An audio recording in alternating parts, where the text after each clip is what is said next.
Hi friends, എല്ലാവർക്കും ഓണത്തിന് ആശംസകൾ. ഇപ്രാവശ്യം ഓണത്തിന് എന്തൊക്കെയാണ് ഉണ്ടാക്കിയത് നോക്കിയല്ലോ. അപ്പോൾ വാഴയില ആദ്യം ശർക്കര വട്ട്, ചിപ്സ്, പഴം വെച്ചു, പിന്നെ അവിയൽ, കാളൻ, എരിശ്ശേരി, ബീറ്റ്റൂട്ട് പച്ചടി വിളമ്പി. പിന്നെ എന്നത്തെയും പോലെ ഇന്ന് മട്ടരി ചോറ് എടുത്തിരിക്കുന്നത്. അതിൻ്റെ മേലെ ആദ്യമായിട്ട് ഒഴിക്കുന്നത് സാമ്പാറാണ് കേട്ടോ. സാധാരണ പരിപ്പ് വേവിച്ച് നെയ്യൊക്കെ കൂട്ടിയിട്ടാണ് കഴിക്കാറ്. ഇവിടെ അത് ശീലമില്ലാത്തതുകൊണ്ട് സാമ്പാർ തന്നെ ഒഴിച്ചു. പിന്നെ മെയിനായിട്ട് അടപ്രഥമനുണ്ട്, ശർക്കര ചേർത്ത അടപ്രഥമനാണ്. അത് താഴത്തെ ചേച്ചി തന്നതാട്ടോ. പിന്നെ ഈ സദ്യ വിളമ്പാൻ അതിൻ്റേതായിട്ടുള്ള രീതികളുണ്ട്. ആദ്യം ഉപ്പ് വിളമ്പിയിട്ടാണ് നമ്മൾ ബാക്കിയുള്ളതൊക്കെ വെക്കുക. അതേപോലെ തന്നെ ഒഴിച്ചുവിടാൻ പറ്റാത്ത കുറേ ഐറ്റംസ് ഒക്കെ ഉണ്ട്. അതായത് ഇഞ്ചിപ്പുളി, അച്ചാർ, പിന്നെ രസമൊക്കെ ഉണ്ടാവും. എല്ലാം കൂടെ വെച്ചാൽ എല്ലാവരും എല്ലാം കഴിക്കണം എന്നില്ല. ഒന്നാമത് അച്ചാറും ഇഞ്ചിപ്പുളിയും കൂട്ടിയുള്ള ശീലമില്ല.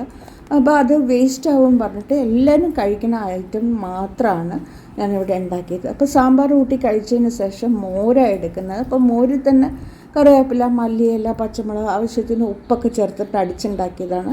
അതുകൊണ്ടാണ് വാഴയിലയിൽ ഉപ്പ് വെക്കാത്തത് കേട്ടോ. അതുപോലെ നമ്മുടെ സാമ്പാർ പൊടി പറഞ്ഞാൽ കിച്ചൺ ട്രഷറിൻ്റെ സാമ്പാർ പൊടിയാണ്. വീട്ടിലുണ്ടാക്കുകയാണെങ്കിൽ ഓരോ പ്രാവശ്യം ഓരോ ടേസ്റ്റ് ആയിരിക്കും. അപ്പോൾ ഞാൻ റിസ്ക് എടുക്കാൻ നിന്നില്ല, റെഡിമെയ്ഡ് പൊടിയാണ് ഉപയോഗിച്ചത്. അങ്ങനെ മോര് കൂട്ടി കഴിച്ചതിന് ശേഷം എല്ലാവർക്കും ഇഷ്ടമുള്ളൊരു പരിപാടിയാണ് വാഴയിലയിൽ പ്രഥമൻ ഒഴിച്ച് പഴവും പപ്പടവും കൂട്ടി കഴിക്കാനുള്ളത്. അപ്പോൾ നമ്മൾ പുറത്ത് പോയി കഴിക്കുമ്പോൾ നമുക്ക് കഴിക്കാനൊരു മടിയും ചമ്മലൊക്കെ ഉണ്ടാവും. നമ്മൾ വീട്ടിലാണെന്നുണ്ടെങ്കിൽ നമുക്ക് സുഖമായിട്ട് ഒരു കുസലും ഇല്ലാതിരുന്ന് കഴിക്കാം കേട്ടോ. പിന്നെ കഴിക്കുമ്പോൾ അതിനൊരു പ്രത്യേക ടേസ്റ്റാണ്. കഴിച്ചതിന് ശേഷം പറയാം ഇതെങ്ങനെയാണ് ഉണ്ടാക്കിയതെന്ന്.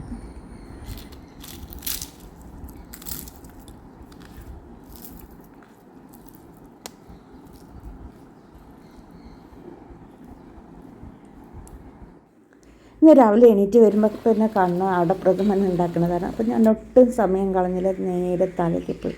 ആദ്യം അടയാണ് വേവിച്ചത്, റെഡിമെയ്ഡ് അടയാണ്. അട വെന്തതിന് ശേഷം ഇതിലേക്ക് ശർക്കര ഉരുകി ചേർത്ത് കൊടുക്കുന്നുണ്ട്. എന്നിട്ട് നന്നായിട്ട് വരട്ടിയെടുത്തിട്ട് അതിലേക്ക് കുറച്ച് നെയ്യും വെണ്ണയൊക്കെ ചേർത്ത് കൊടുക്കുന്നുണ്ട്. എന്നിട്ട് 3-ാം പാൽ ചേർത്ത് കൊടുക്കുന്നത്. 3 പാലാണ് എടുത്തിരിക്കുന്നത്.